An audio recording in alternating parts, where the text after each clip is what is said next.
ആദിദേവ നമസ്തുഭ്യം പ്രഭാകര നമോസ്തുതേ ദിവാകര നമസ്തുഭ്യം പ്രഭാകര നമോസ്തുതേ.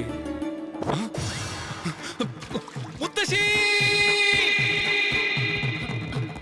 എന്താടാ ചാരി, വല്ല പാമ്പിനെയും കണ്ടു പേടിച്ചുവോ? പാമ്പാണെങ്കിൽ സാരില്ല മുത്തശ്ശി, മത്സ്യത്തെ അല്ലേ കണ്ടേക്കണത്. ക്ഷേത്രക്കുളത്തിലെ മത്സ്യത്തെ കാണുവച്ചാ അശ്രീകരം. എന്താടാ ചാരി തൊണ്ട കീറി ഇങ്ങനെ നിലവിളിക്കണേ? അതിന് കാരണേ ഒരു മത്സ്യ അഗ്രഹാരവും ക്ഷേത്രക്കുളമൊക്കെ അശുദ്ധായിരിക്കണു. പൂജകളൊക്കെ നിർത്തിയിട്ടേ ആരോ നമ്മുടെ ക്ഷേത്രക്കുളത്തിൽ മത്സ്യകൃഷി നടത്താൻ തുടങ്ങിയിരിക്കുന്നു, അറിയോ? ആര് മത്സ്യം വളർത്താനാ കുട്ടിയെ? ഇതൊരു ക്ഷേത്രക്കുളല്ലേ, ഒക്കെ ഉണ്ടാവും. ഇത് അംഗീകരിക്കാൻ പറ്റില്ല. ഇത് ആരോ മനഃപൂർവ്വം ചെയ്യണതാ ക്ഷേത്രക്കുളം അശുദ്ധമാക്കാൻ വേണ്ടി. അമ്പലക്കുളാകുമ്പോ രണ്ട് മത്സ്യം ഉണ്ടാവുന്ന സഹജല്ലേ? ആ രണ്ട് മത്സ്യങ്ങളും അങ്ങനെ വെറുതെ അടങ്ങിയിരിക്കോ? ഒരു മാസത്തിൽ പെറ്റുപെരുകി 10-30 ആവും. അങ്ങനെ പെറ്റുപെരുകി ഈ കുളം നിറയെ മത്സ്യങ്ങളാവില്ലേ? അത് ഒഴിവാക്കാൻ വേണ്ടി തന്നെയാ ഞാൻ ഇത്രയ്ക്ക് നിലവിളിച്ചേ. എടാ ചാരി, നിലവിളിച്ച അഗ്രഹാരം മുഴുവൻ ഇവിടെ കൂട്ടിയിട്ടുണ്ടല്ലോ. അല്ലാണ്ട് ഇപ്പൊ എന്താ ചെയ്യാ? സൂര്യ നമസ്കാരത്തിനിടെ എന്റെ കൈക്കുമ്പിള്ള ഒരു മത്സ്യം ഗുരുദേവ എന്റെ വായിക്കുള്ളിൽ പോയിരുന്നെങ്കിലോ? കയ്യിലിരിക്കുമ്പോഴേ മ്ലേച്ഛമാവുന്നുള്ളൂ, വായിലെത്തിയ ദിവ്യ ഭോജനല്ലേ ഗുരുദേവ. ആസ്മയ്ക്ക് വേണ്ടി നോ വിഴുങ്ങിട്ടുള്ളതാ, സ്ഥിരമായിട്ടൊന്നും ഇല്ലേട്ടോ. നീ ഒന്ന് അവസാനിപ്പിക്കുക. അവിടെ പൂജയ്ക്കുള്ള സമയമായിരിക്കണു, ഇങ്ങോട്ട് വരിക. സിനിമാക്കാരാണേ മുഹൂർത്തത്തിന് എത്തിയില്ലെങ്കിൽ ഡ്യൂപ്പിനെ വെച്ച് പൂജ നടത്തിക്കളെ. മുഹൂർത്തത്തിന് എത്താത്ത കുറവേ ഉള്ളൂ. ഇവിടെ ആചാരാനുഷ്ഠാനങ്ങൾ തെറ്റിയിരിക്കുക, അതാർക്കും അറിയണ്ടല്ലോ. എടോ ഗോവിന്ദ, തന്റെ മകനെ പറഞ്ഞെന്ന് മനസ്സിലാക്കുക. ദേഷ്യപ്പെടാതിരിക്കും പട്ടേരിയെ. അമ്മേ ബുദ്ധിമോശം പറയാണ്ടിരിക്കുക. ബട്ടേരി വേണമെങ്കിൽ നമ്മുടെ കാര്യം കഷ്ടാവും. അയാൾ പോണെങ്കിൽ പൊയ്ക്കോട്ടെ, അയാൾക്ക് മന്ത്രവും കുന്തോന്നും അറിയില്ല. വീട്ടിൽ കുഷ്മാണ്ടം. ഇക്കാലത്ത് അത്രക്കാർക്കേ രക്ഷയുള്ളൂ. അവനോട് നമ്മൾ 1 ലക്ഷം രൂപ കടം വാങ്ങിയിട്ടില്ലേ? പറയണത് കേട്ടില്ല അവൻ അത് തിരിച്ചു ചോദിക്കും. പിന്നെയൊക്കെ നിന്റെ ഇഷ്ടം. കടം കൊടുക്കുമ്പോ അത് വീടും എന്ന് വെച്ച് നമ്മൾ അയാളെ പേടിക്കണമെന്നുണ്ടോ? എന്നാ അങ്ങോട്ട് കൊടുക്കുക. പെട്ടെന്ന് പറഞ്ഞ ഞാൻ എവിടെ നിർത്താൻ കൊടുക്കുക? അതന്നെയാ പറഞ്ഞേ, കടം വീടും വരെ അവൻ പറയും പോലെ കണ്ടും കേട്ട് നിക്ക. ശരി, മത്സ്യത്തിന്റെ കാര്യം അതിനെ ഒരു വലയിട്ട് പിടിക്കാം. നീ അങ്ങോട്ട് ചെല്ലുക.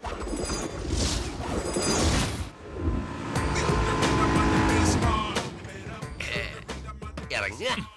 പഞ്ചാരയില്ല കാപ്പി. എന്തൊരു പേരാ ഇത്? സിനിമയുടെ പേര് പോണ പോക്കേ. 5 പൈസ ചെലവില്ലാതെ ഹിന്ദിന്ന് അടിച്ചു മാറ്റിയ സിനിമയത്. ചീനീക്കമ്മേ ഹിന്ദിയിലെ അമിതാഭ് ബച്ചൻ അഭിനയിച്ച പടവാ. അമിതാവിന്റെ പടാ? അദ്ദേഹം ബ്രാഹ്മണൻ തന്നെയല്ലേ? അദ്ദേഹം നമ്മുടെ സ്വന്തം ആളാണെന്നേ. നമ്മൾ ഹൈദരാബാദ് ബ്രാഹ്മൺസും അദ്ദേഹം അലഹാബാദ് ബ്രാഹ്മണനും. എന്തൊരു നല്ല ആക്ടറാടാ. അദ്ദേഹം ബോളിവുഡ് കൈയടക്കി വെച്ചിരിക്കാന്റെ ആള് കേവനാട്ടോ. അവിടെയും നമ്മുടെ ആധിപത്യമാണല്ലേ. കലക്കി കേട്ടോ, കലക്കി.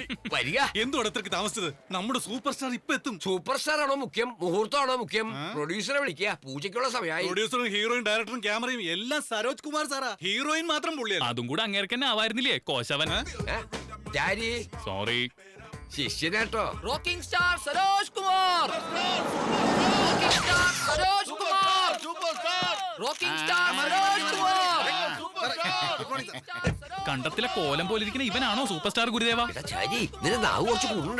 സത്യം വിളിച്ച് പറയണത് എന്റെ സ്വഭാവം. എന്റെ നായികയാവാൻ കഴിഞ്ഞത് നിന്റെ ഭാഗ്യമാണ്. ഇത് നിന്റെ ലൈഫിൽ ഒരു നാഴികക്കല്ലായിരിക്കും. ഇങ്ങനെ നോക്ക്, ആ നാളികേരം കയ്യിലെടുത്ത് ഇഷ്ട ദേവതയെ മനസ്സിൽ ധ്യാനിച്ച് അങ്ങോട്ട് ഉടയ്ക്കുക. സിനിമ സൂപ്പർ ഹിറ്റ് ആവണമെങ്കിൽ മതി. പ്രസാദം, ഈ പടം 100 ദിവസം ഓടാനുള്ള ഒരു അടിപൊളി പൂജ ചെയ്തിട്ടുണ്ട്. ദക്ഷിണ കിട്ടിയിരുന്നെങ്കിൽ ഞങ്ങൾക്ക് അങ്ങോട്ട് പോയായിരുന്നു. പുറത്ത് ഗുരുജിയും ശ്മശാനത്തിൽ ഒരു ശവവും വെയിറ്റിംഗ് ആണേ. വൈകുന്നേരം ഓഫീസിലോട്ട് വാ, അവിടെ മാഡം ഉണ്ടാവും. അവിടുന്ന് മേടിച്ചോ. കാലത്ത് പൂജ ചെയ്യിക്കുക, വൈകിട്ട് കാശ് തരിക. നടക്കില്ല. നിനക്ക് എന്റെ ഒരു കുഞ്ഞുമാവേ വേണോ അതോ നാനോ കാറ് വേണോ? ദക്ഷിണ തരാൻ പണില്ല, ഞാനോ കാറ് കൊടുക്കത്രേ. ആരടാ സീനി കയറി വരുന്നേ? അതവിടെ നിക്കട്ടെ, ഈ സിനിമയ്ക്ക് പൂജ ചെയ്തത് ഞാനാ. ഹലോ, നിങ്ങൾ ഇതൊക്കെ കേൾക്കണുണ്ടോ? ഇയാൾക്ക് പ്രായം മാത്രല്ല, പിശുക്കും കൂടുതലാ. ഞങ്ങളുടെ ദക്ഷിണ തന്നില്ലെങ്കിൽ ഈ സിനിമ പണ്ടാറടങ്ങി പോകും. എടോ മാനേജറെ, എന്തുവാടോ ഇതൊക്കെ? ഞാൻ പറഞ്ഞതാ സാറേ, മാഡം തരുമെന്ന്. ഇയാൾ കേൾക്കുന്നില്ല. എന്റെ പൊന്നു പൂജാരി, സ്വിമ്മിംഗ് പൂളിനടുത്തൊരു മാഡം ഉണ്ട്, അവിടെ പോയി ചോദിക്കേ. മാഡം മാഡം മാഡം, ആ മാഡത്തിന്റെ ആരാടോ ഇയാള്? അപ്പൂപ്പനാ. എന്താടാ നോക്കുന്നേ? അടിക്കണോ? എങ്കി അടിക്കടാ.